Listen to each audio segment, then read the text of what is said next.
Baik, selamat pagi semua. Kembali lagi bersama saya di mata kuliah Interaksi Komputer dan Manusia.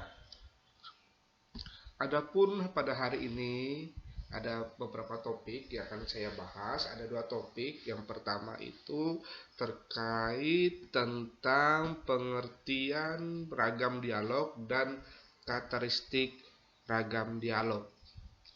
Pengertian ragam dialog itu apa? Ya, baik, saya akan jelaskan di sini. Tahukah kamu, pengertian ragam dialog adalah cara pengorganisasian berbagai teknik dialog interaktif yang memungkinkan terjadinya komunikasi antar manusia dan komputer. Tujuannya apa? Tujuannya adalah perancangan antarmuka dengan berbagai dialog. Pada dasarnya adalah untuk mendapatkan satu kriteria yang sangat penting dalam mengoperasikan sebuah aplikasi. Nah, aplikasi di sini maksudnya adalah aplikasi di komputer kita masing-masing. Di mana sudah ramahkah aplikasimu atau user friendly? Atau semisalnya Windows yang kita gunakan adalah, misalkan di sini saya menggunakan Windows 10. Apakah Windows 10 sudah sangat ramah digunakan oleh kita sebagai pengguna? Seperti itu ya. Nah, sudah ramahkah aplikasimu atau user friendly? Jadi, susunan dialog yang terdapat di aplikasi sangat mudah dimengerti oleh pengguna. Windows 10 rilis dan kita sebagai user atau pengguna menggunakan Windows 10 di dalam komputer atau laptop kita, di mana kita mahir, mudah menggunakan, berarti aplikasi tersebut bisa dikatakan dengan user friendly atau ramah atau mudah digunakan. Gitu ya, tujuannya mungkin sudah memahami terkait dengan pengertian dari ragam dialog tadi dan tujuannya. Selanjutnya,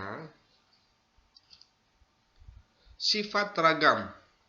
Nah, sifat ragam dialog ini ada beberapa poin. Di antaranya yang pertama adalah inisiatif, keluasan, kompleksitas, kekuatan, beban informasi, konsistensi, umpan balik, observabilitas, kontrolabilitas, efisien, dan keseimbangan. Bagian pertama di sini adalah inisiatif. Inisiatif dapat menentukan tipe-tipe pengguna yang dituju oleh sistem yang dibangun. Inisiatif oleh komputer, pengguna memberikan tanggapan atas prompt atau mengingat atau remember yang diberikan oleh komputer. Misalnya contoh inisiatif oleh komputer. Kita di Windows itu kan ada icon atau aplikasi tong sampah atau recycle bin. Nah, setiap kita menghapus atau mendelete data atau file kita, otomatis akan masuk ke recycle bin atau tong sampah yang ada di icon desktop Windows atau program di Windows. Nah, sampah dari file yang kita delete, kita buang, masuk ke dalam tong. Nah, dalam tong itu kita menghapus lagi. Gitu ya. Setelah kita hapus, maka ada pengingat dari komputer. Misalkan pengingatnya, yakinkah Anda ingin menghapus? Yes or no. Kalau tekan yes, maka data sampah itu akan secara otomatis hilang permanen. Kalau tekan no, berarti kita tidak menghapusnya. Itu inisiatif oleh komputer. Selanjutnya, inisiatif oleh pengguna. Pengguna diharapkan memahami sekumpulan perintah dengan sintak tertentu. Jadi, selain dari inisiatif komputer, ada juga inisiatif oleh pengguna. Pengguna harus mahir. Mahir apa? Mahir dalam mengoperasikan. Kalau dalam bahasa sintak, misalkan mengoperasikan penyimpanan file ini. Misalkan file dari flash disk kita simpan ke hard disk yang ada di komputer. Secara otomatis kita harus memahami caranya bagaimana copy dan paste. Kalau sintak tertentu, misalkan sintak tertentu ini, misalkan kita melewati DOS atau menggunakan pemrograman. Seperti itu ya. Jadi pemrograman itu pun harus kita mahiri, harus kita pahami, mengingat juga kalau berdasarkan roadmap penelitian di pendidikan komputer, di mana rata-rata kebanyakan itu adalah pengembangan.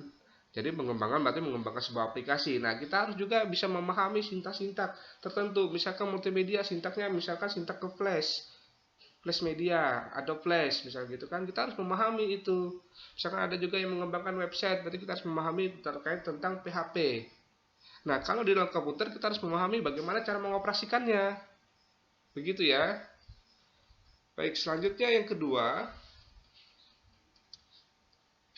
Yang kedua adalah keluasan. Sistem harus menyesuaikan diri dengan keinginan pengguna. Keluasan memberikan kesempatan pada pengguna untuk customizing atau customize system. Itu sudah jelas ya. Jadi sebelum kita membuat sebuah aplikasi, kita juga harus memperhatikan user kita tuh seperti apa cara menggunakannya. Gitu ya. Lalu kita lempar ke pengguna bagaimana cara mereka menggunakan. Oh, ternyata seperti ini. Jadi kita kembangkan kembali aplikasi yang kita kembangkan. Oke, selanjutnya adalah kompleksitas. Yang pertama, pengembangan perangkat lunak bukanlah hal yang mudah. Betul. Yang kedua, secara logika sama dengan mengelola banyak kepala yang memiliki tingkat pemahaman dan pemikiran yang berbeda untuk membuat sebuah benda. Jadi, banyak kepala ini dijadikan satu visi itu agak susah. Tapi bagaimana caranya dari banyak ide, dari banyak orang ini menjadi satu tujuan. Nah, seperti itu maksudnya ya. Lalu yang ketiga adalah semakin banyak kepala yang harus disatukan, maka semakin sulit mengelolanya. Jadi yang kita butuhkan berdasarkan kompleksitas ini adalah perlu koordinasi dan komitmen agar satu persepsi dalam pengembangan. Oke. Poin berikutnya adalah terkait dengan yang keempat, kekuatan. Jumlah kerja yang dapat dilakukan oleh sistem untuk setiap perintah yang diberikan oleh pengguna. Jadi kekuatan seperti apa maksudnya? Nah, gini, saya kasih contoh. Kalkulator manual dengan Excel. Saat kita misalkan menggunakan kalkulator manual, kita hitung nih dengan berupa angka yang sangat banyak, kita kali dengan angka yang sangat banyak juga, hasilnya apa? Pasti error. Tapi kalau misalkan kita gunakan Excel itu berapapun data yang masuk itu tetap akan dikelola. Jadi ini adalah sebuah kekuatan di mana kita dalam pembuatan aplikasi harus membutuhkan ibaratnya kekuatan dalam daya tampung. Jumlah kerja itu sanggup, seperti komputer. Komputer ini sanggup apa tidak dalam melaksanakan proses yang dilakukan oleh pengguna.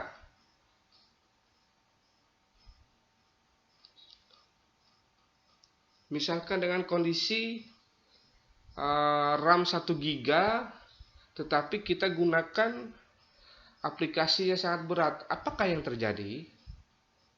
Nah, seperti itu, kita butuh kekuatan. Kekuatan itu harus diseimbangkan dengan asupan. Asupannya apa? Misalkan dalam komputer, dalam perangkat komputer, di mana misalkan kita memiliki RAM 1, anggap saja RAM 4 GB, sesuaikan aplikasinya. Jangan aplikasi berat dimasukkan dengan RAM yang sangat rendah. Jadi tidak ada kekuatan di dalamnya, sama halnya dengan aplikasi. Seperti itu ya. Selanjutnya ada keterkaitan antara kekuatan dan beban informasi, di mana beban informasi ini, penyajian informasi harus disesuaikan dengan kebutuhan pengguna. Terlalu banyaknya informasi yang disampaikan, misalkan tadi RAM-nya 1 GB, kita gunakan tapping banyak sekali aplikasi yang kita buka. Misalkan di situ ada, kita buka Adobe Flash saat kita mau edit, lalu kita juga buka Google Mozilla, Google Chrome, musik, lalu untuk Word-nya. Nah, belum lagi keaktifan dari Windows-nya, sehingga dengan beban 1 GB dari RAM tadi akan membuat komputer kita akan lag, atau bahasanya nge-lag ya, gitu. Jadi antara kekuatan dan beban informasi ini ada saling keterkaitan. Selanjutnya yang keenam adalah konsisten. Konsisten adalah perintah memiliki sintaksis standar dengan urutan parameter memiliki tata letak yang konsisten. Misalkan seperti kita pernah jalankan juga sebelumnya aplikasi Office 2007 dibandingkan dengan Office 2022. Tidak ada bedanya, hanya yang menjadi beda hanya tampilannya saja. Tetapi mereka konsisten dengan menggunakan icon yang sama, di mana panah terbalik itu undo dan redo, save masih menggunakan icon disket. Lalu apalagi, misalkan shortcut keyboard untuk mengesave masih gunakan Ctrl S. Untuk membuka dokumen baru kita tinggal tekan Ctrl+N. Nah, seperti itu. Jadi konsisten. Selanjutnya, ragam berikutnya adalah ragam umpan balik. Setiap aksi dari pengguna harus menghasilkan respon yang dapat diterima baik oleh pengguna. Misalkan, tekan keyboard A, maka hasilnya pada layar adalah A. Kalau misalkan kita tekan keyboard A, tapi hasilnya itu B, berarti keyboardmu error. Nah, itu ya. Jadi ada umpan balik. Kalau A ya tekan A, keluarnya A. Tujuannya apa? Tujuannya untuk mengurangi ketidakpastian atau keraguan dari user kepada sistem, di mana bahwa sistem menerima input yang terakhir, sedang mengerjakan sesuatu yang diinginkan user, sedang menunggu perintah berikutnya. Jadi ada umpan balik yang dilaksanakan antara user dan sistem. Sistem tinggal menunggu apa yang mau diperintahkan. Begitu. Tunggu sebentar, ada gangguan sedikit.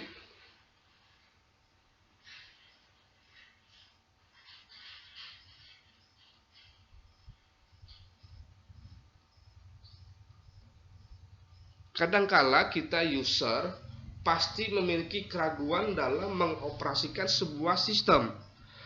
Entah itu misalkan muncul pop-up atau validasi message terkait apakah Anda yakin dengan data tersebut, ya atau tidak. Kadangkala kita berpikir, wah kalau saya tekan ya, berarti data saya hilang. Tekan no, tidak tahu. Gitu kan. Jadi itu sistem itu tinggal menunggu perintah dari kita. Jadi kita melakukan apa, dia berikan apa. Jadi ada feedback atau umpan balik. Jadi umpan balik bisa juga dikatakan sebuah instruksi yang menghasilkan suatu perubahan yang nampak. Misalkan nih, saya kasih contoh lagi. Saat kita mengirimkan email, saat klik send atau kirim, maka muncul timbal balik dari sistem kepada pengguna, yakni email sudah dikirim. Kalaupun misalkan emailnya salah, ada timbal balik juga dari sistem ke email kita. Apa timbal baliknya? Mohon maaf, email yang dituju tidak diketahui. Nah, itu ada timbal balik atau umpan balik dari sistem ke user. Hal ini dimana menunjukkan suatu perubahan suatu objek yang merupakan refleksi perintah pengguna kepada sistem. Selanjutnya, sifat ragam selanjutnya adalah observabilitas. Sistem berfungsi dengan benar dan tampak sederhana lagi pengguna, tetapi pengolahannya rumit. Saya ulangi lagi, sistem berfungsi dengan benar dan tampak sederhana bagi pengguna, tetapi pengolahannya rumit. Misal, secara interface, aplikasi kalkulator di Windows sangat sederhana dan berfungsi dengan baik jika dioperasikan oleh pengguna.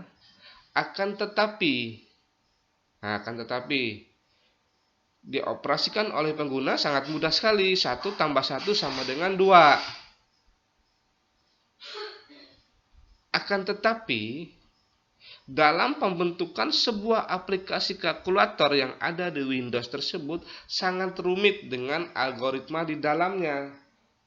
Kadangkala orang melihat aplikasi yang kita kembangkan saat ini, wah, ini aplikasinya jelek sekali dari segi tampilan, tapi mereka tidak berpikir bagaimana proses dalam membuat aplikasinya itu. Ada beribu-ribu algoritma, ratusan algoritma, ribuan algoritma yang kita script di dalam pembuatan aplikasi itu, sehingga aplikasi itu dapat digunakan. Tetapi kadangkala manusia atau pengembang atau pengguna meremehkan dengan bentuk tampilan saja. Nah, kita sebagai orang komputer, apalagi sudah mempelajari tentang IMK, ingat tentang ragam observabilitas, di mana kita harus selalu menghargai apa yang telah dibuat, karena belum tentu juga kita bisa membuat, begitu ya. Baik, selanjutnya yang ke-9, kontrolabilitas. Kontrolabilitas yaitu sistem selalu berada di bawah kontrol pengguna, ya, sehingga pengguna mengetahui posisi proses yang dilakukan.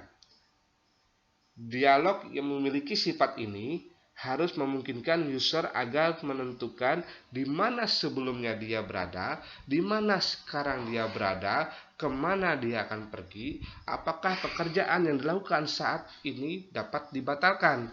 Misalkan saja saat kita melakukan proses pengetikan, kita tahu di mana dia berada, di mana ikon Microsoft Office di bagian Word-nya itu berada.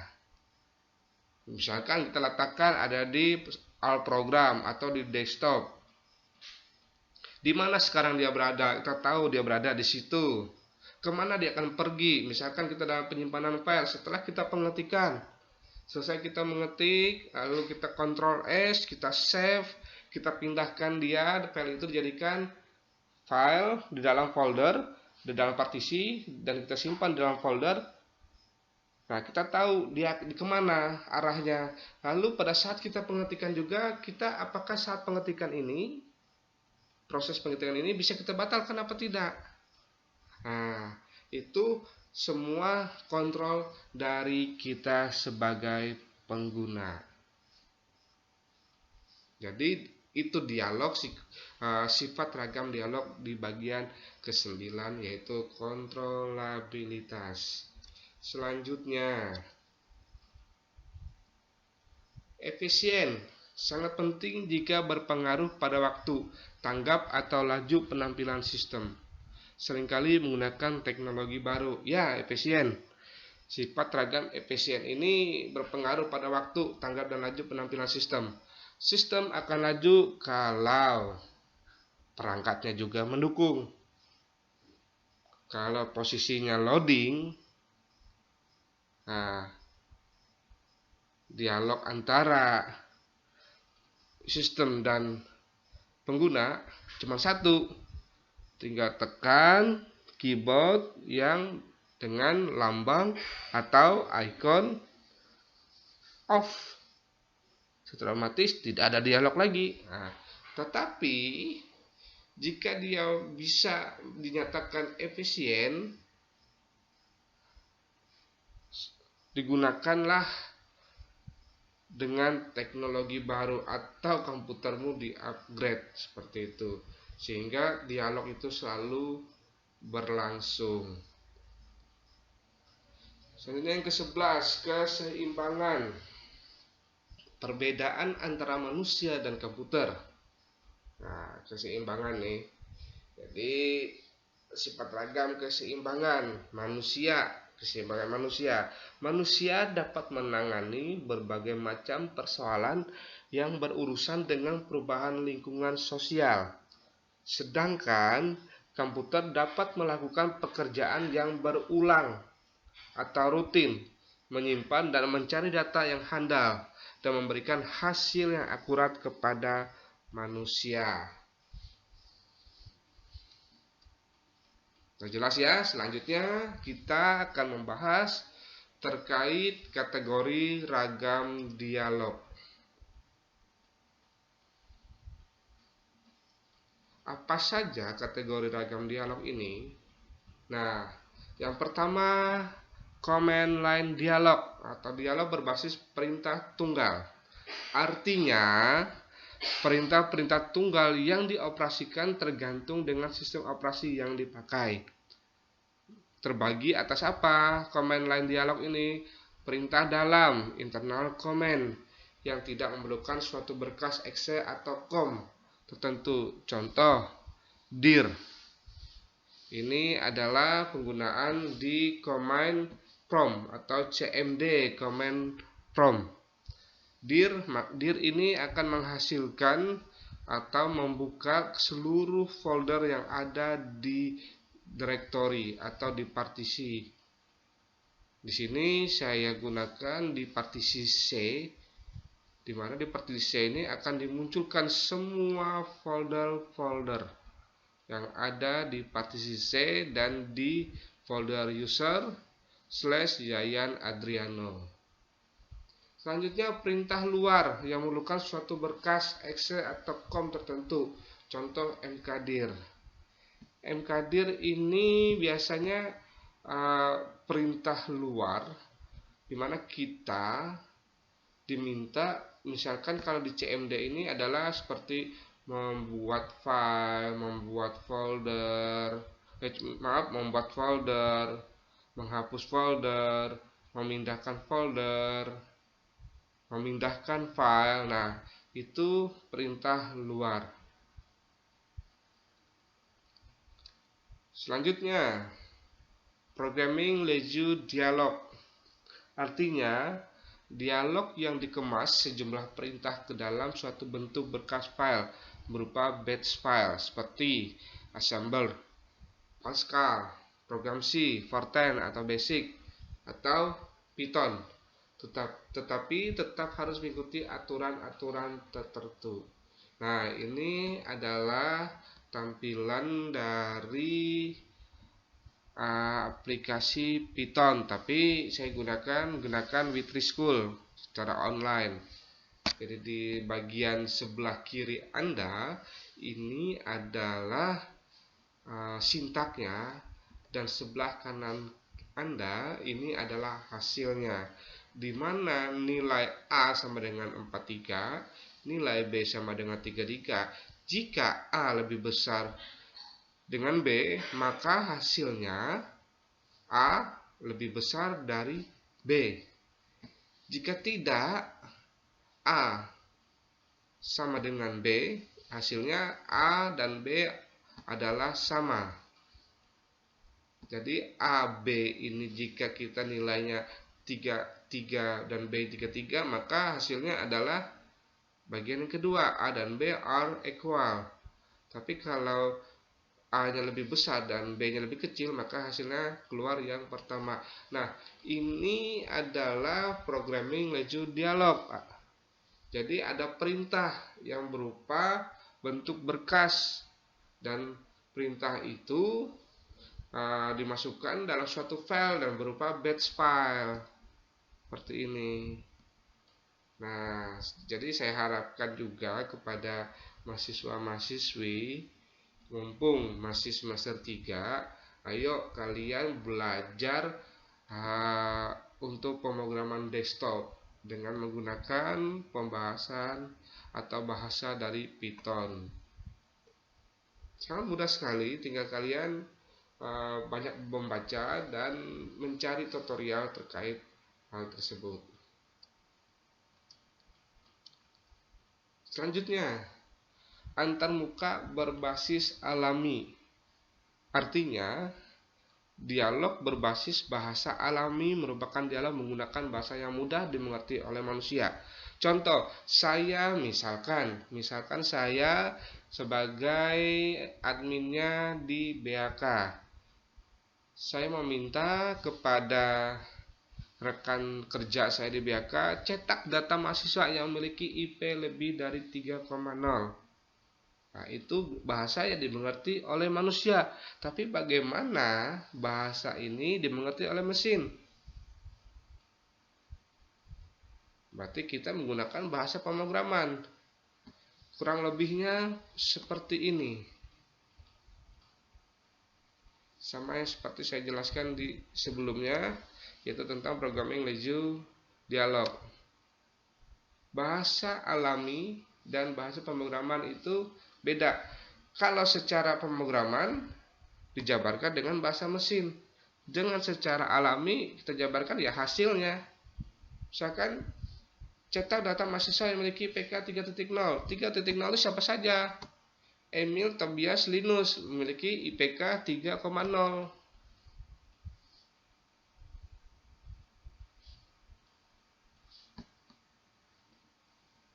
Atau seperti tadi, bahasa mesinnya A nilainya 43, B nilainya 33. Siapa yang lebih besar antara A dan B? Begitu. A lebih besar daripada B, maka muncullah A lebih besar dengan B. Bukan nilainya yang di sini diminta. Sedangkan kalau bahasa alami 43 lebih besar dari 33. Tapi dalam pemrograman di bawah A ini kita simbolkan A ini sebagai 43 dan B simbol B ini adalah 33. Berarti kita bicara tentang A dan B-nya. Kalau kita secara alami gunakan A lebih besar daripada B, orang bingung. A-nya berapa? Mereka harus mengetahui jumlahnya. Sedangkan di mesin simbolnya, hasilnya dijabarkan ke script. Begitu ya. Lalu selanjutnya adalah sistem menu dialog. Yang terakhir, kalau tidak salah ini yang terakhir. Sistem menu dialog artinya menampilkan daftar sejumlah pilihan dalam jumlah terbatas. Terdapat dua jenis sistem menu, yaitu sistem menu datar dan sistem menu tarik. Nah, sistem menu datar bisa kita lihat. Sistem menu datar itu kalau kita lihat sebentar. Oke.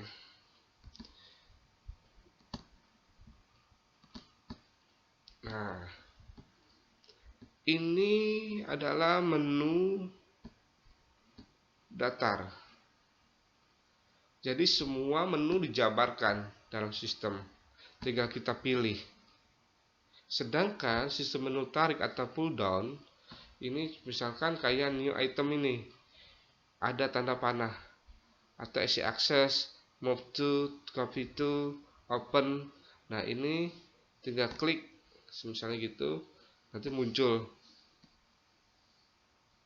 menu-menu atau submenu lainnya. Nah, itu disebut dengan sistem menu tarik. Oke, ini yang terakhir. Maaf.